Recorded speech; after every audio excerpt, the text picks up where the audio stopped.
Here we go with our video for Algebra 2 Honors. This is Unit 3, Lesson number 2. We are looking at parabolic motion, projectile motion.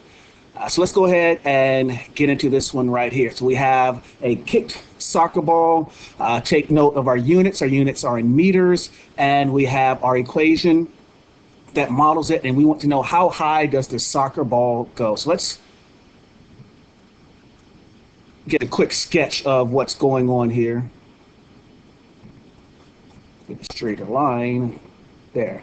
And we always want to label. So we've got our y-axis, our vertical. Oh, that's off. And we're doing y as a function of x.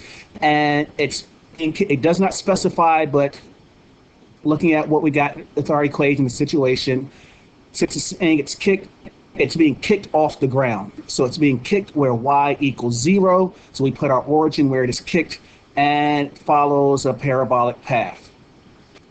And we want to know how high does the soccer ball go. Well, how high, we're talking about the maximum point. We have a negative leading coefficient, so we know our vertex is going to be a maximum. So we want to know what is our vertex, is what we're looking at right here. So to get our vertex, we know we need our axis of symmetry. So our axis of symmetry, we've got x equals, let's go ahead and write it, negative b divided by 2a. All right, nothing changed. It's just that we've got a word problem instead of just straight up telling you what to do here. So this is going to be, that's going to be a negative 1.6 divided by, and then 2a, 2 times negative 0.03. And that's a negative and a negative, so let's just go ahead and put that as 1.6 divided by 0.06. And now let's go ahead, and we had 1.6 divided by 0.06. Now we have 26.6 repeating, and normally you would round that off to 26 and 6/7, but we're not going to do that here. We want to put that as a fraction. So 26 and 2/3 is what we want to put there. All right, because we're going to need to use this number. So anytime we are calculating something and then using that number somewhere else in our problem, we do not want to round it off. We want to keep, it's a derived answer, we want to keep it in its exact form. So its exact form is 26 and 2/3. So now, how high does the soccer ball go? Well, now we need to substitute that number in for x. So the height of our ball is going to be, y is going to equal negative 0.03. Now 26 and 2/3, let's write that as an improper fraction. So 26 times 3 is 78 plus 2 is 80. So 80/3 squared plus 1.6 times 80/3. And that's what y equals. So now we can go ahead and put this into our calculator. We can put it just like that. So save that, and so let's clear this, and we can write all of that in there. We can put negative 0.03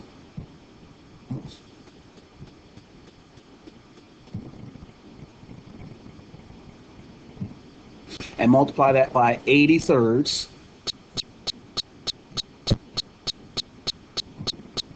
and we're squaring that 80/3. And we're going to add to that 1.6 times 80/3.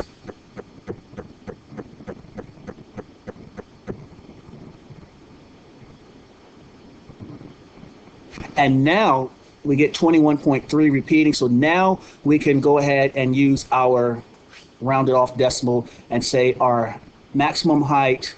And then we want to put approximately, because we're rounding it off. It does not specify, so I'm just going to round it off to the 10th since it's a 3 repeating. We had approximately 21.3 meters. And one of the things when it comes to word problems, we want to answer them in complete sentences. I'm not going to write it all out here, but we would write something like the soccer ball reaches a maximum height of 21.3 meters, or the soccer ball reaches a maximum height of approximately 21.3 meters. Now, how far does it travel?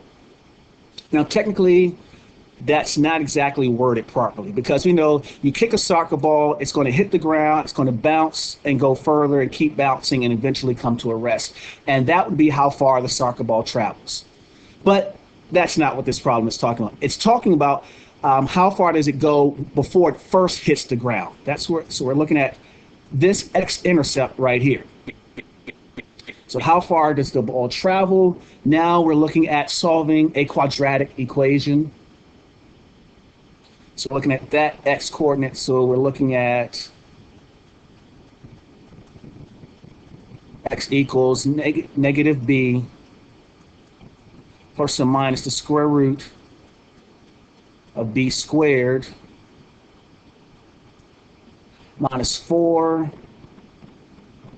times a, which is negative 0.03,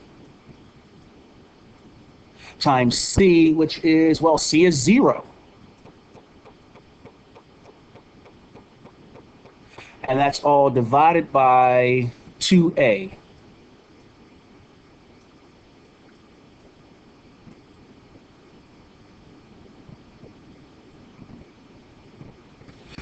All right, now let's look at what's going on here. Make life and math easy for us. That's going to go to 0.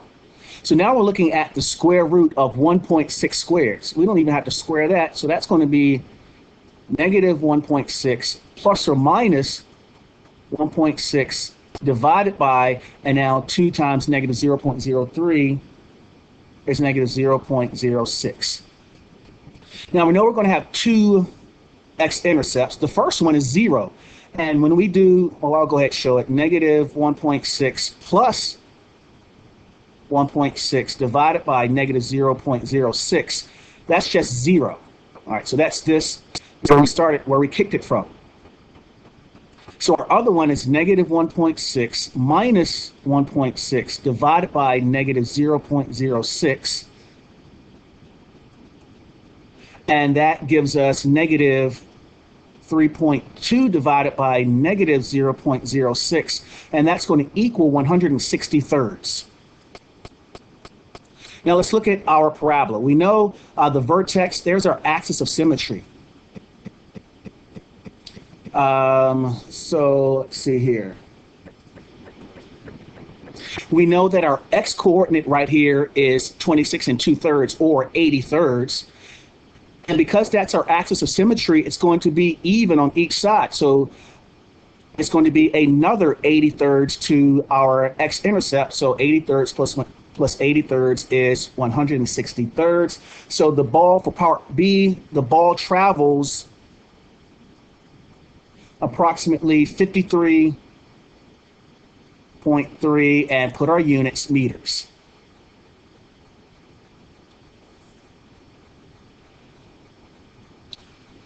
All right, that's how things are going to go with this. Now we're looking at this quadratic function, and we're looking at the height of a water balloon, and it's launched from a child who is 3 feet tall. Let's just say it was thrown by a child. But anyway, so now look at how we're set up. We've got, now our vertical axis is not y, but we're labeling it as h. So we have h and x, and it's thrown from 3 feet high. So notice if we put 0 in for x, we're going to get our y-intercept is 3, and we're showing it here. Our y-intercept is 3. It's thrown from 3 feet high. And we want to know how far will it travel before it hits the ground. So again, we're looking for this x-intercept right here. So let's go ahead. We're looking at x is going to equal negative 2.36 plus or minus 2.36 squared minus 4 times negative 0.2 times 3. And all of that is divided by, oh, square rooted, I should say that first, and then divided by 2 times negative 0.2. So I want to point out once again that our vertex is a maximum, even though we're not using the vertex in this one, but it's a maximum. We have a negative leading coefficient. I want to keep making that connection there. Now, let's look at what we've got with that. So we have, clear this out, and now we can do all of this in one fell swoop. We've got the square root. We're looking at 2.36, and we're squaring that, minus 4 times negative 0.2. Actually, don't have to put the 0.2. I only like using a leading 0 when I'm actually writing it out, but we don't need it when we're putting it here, but it's there anyway. And then times 3.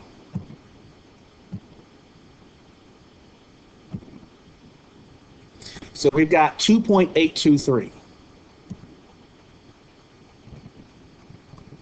So that's plus or minus negative 2.36.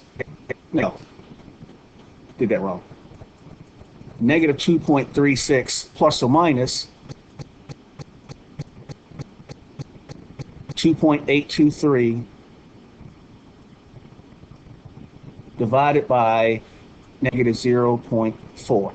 Now, I'm not being a hypocrite here. I'll explain that. If we do negative 2.36 plus 2.823 divided by negative 0.4, that's going to be a positive number because 2.823 is bigger than 2.36. So that's going to be a positive number divided by 0.4, which is going to end up as a negative x value. Well, let's look at that. A negative x value is back here behind the child. That means the child threw it backwards. No. So that is actually a superfluous, what's known as a superfluous solution. It does solve the equation, but it does not match what we're looking at here as our word problem. So we can ignore that. So we want to look at negative 2.36 minus 2.823 divided by negative 0.4. And so what I meant by not being a hypocrite, I'm not going to use this rounded number. I'm going to go back to here and just say, because we're going to have a negative 2.36 minus 2.823 divided by that negative 0.4, we can just go ahead and say all that we got right there plus our 2.36. And we can put parentheses around everything here. And we can divide that by 0.4. And now our final answer, we can go ahead and round that off and say approximately, again, approximately 13, put our units feet. And as a sentence, we would say the water balloon will travel approximately 13 feet before it hits the ground. Now what are we looking at? A diver. Okay, we're diving from a 10-meter springboard.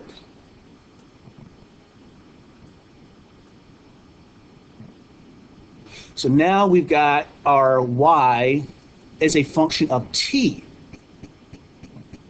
All right, so it's a function of how long she is in the air. So 10 meters, we're diving from up here. Again, if we put 0 in for t, we get a y-intercept of 10. Still got a parabolic motion. Now it's saying at what time is she going to enter the water? So since time, we're looking at when t equals 0.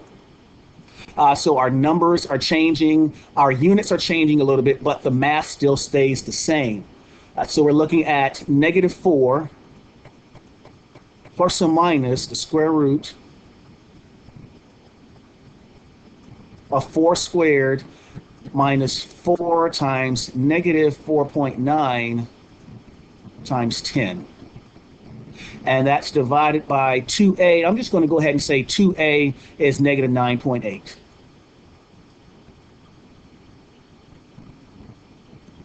And now we are ready. We can go ahead and put this in clear this. And let's look at the square root of, and we can go ahead and say 4 squared is 16 minus, and let's 40. So let's go ahead and do that 4 times 10. So we have 40 times minus 40 times negative 4.9. And that's approximately 14.56. So let's go ahead and write that as 4. All of that there is approximately 14.56. Now let's look at this again, just like the previous one.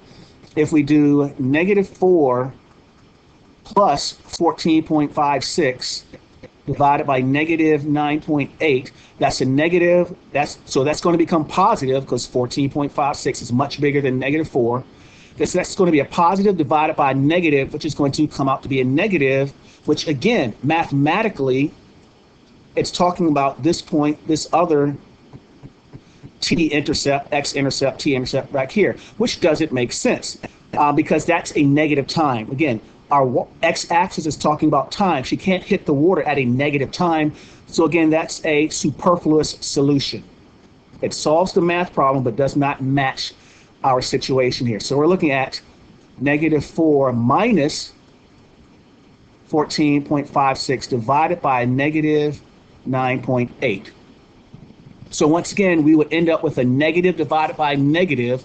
So we can just go ahead and say that's positive 14.56 plus 4, and then put in our parentheses, and we're dividing that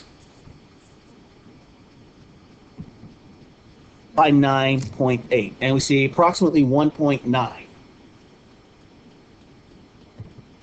So that is, and I should be saying t equals.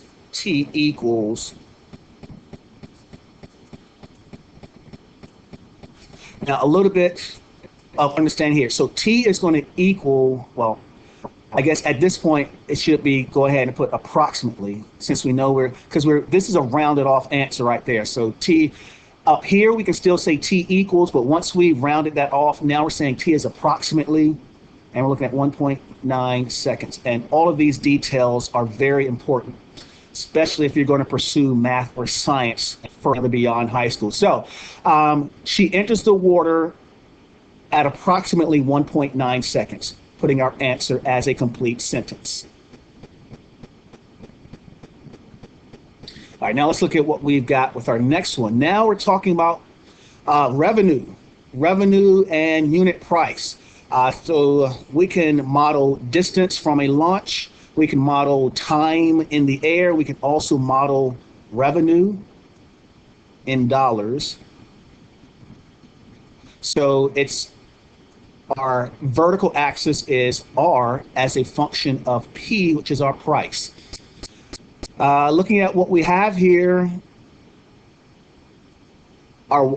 when P is 0, R is 0. So we're looking at a situation like this.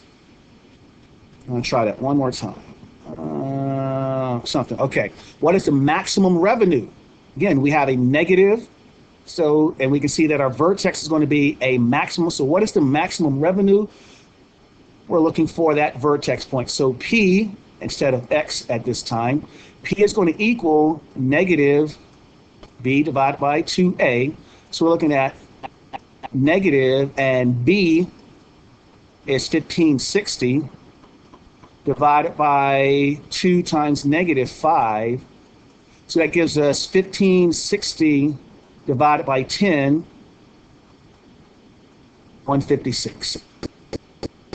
So when the unit price is $156, that's when the company will make its maximum revenue. So we want to see what is R of 156. So that gives us negative 5 times 156 squared plus 1560 times 156. We can go ahead and put that in here. We have negative 5 times 156 squared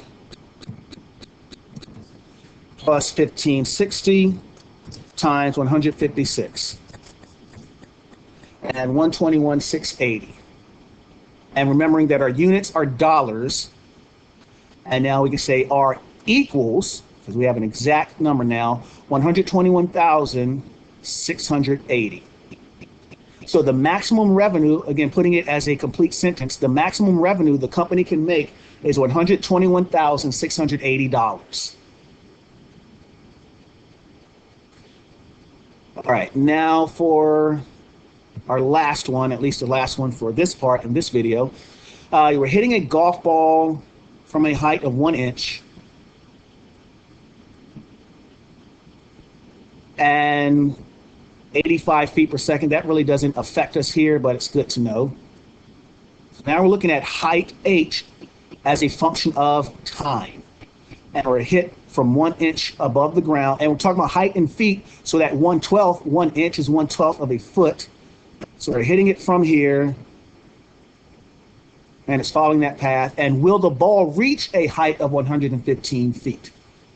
So we want to know, what is the height at the vertex? Again, we have a negative leading coefficient. Vertex is going to be a maximum. So we need to know, what is our t at that point? So t is going to equal negative, we have 85 divided by 2 times negative 16. Those negatives cancel each other out, so we have 85 30 seconds.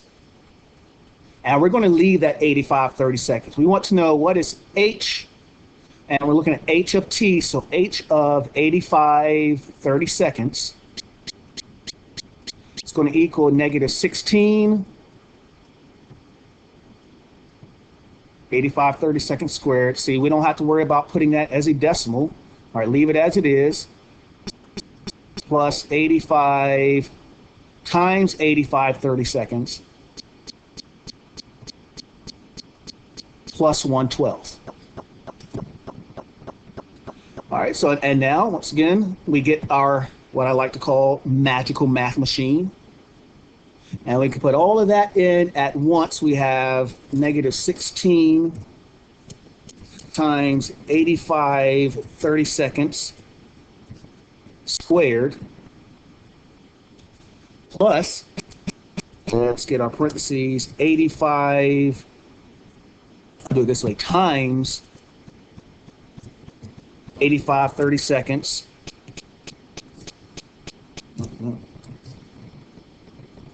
plus 1/12. And we see we have a maximum height of just under 113 feet. So our answer is no. We'll put that approximately 113 feet is the maximum height. So no, the ball will not reach a height of 115 feet. All right, so that is it for our first video on this lesson.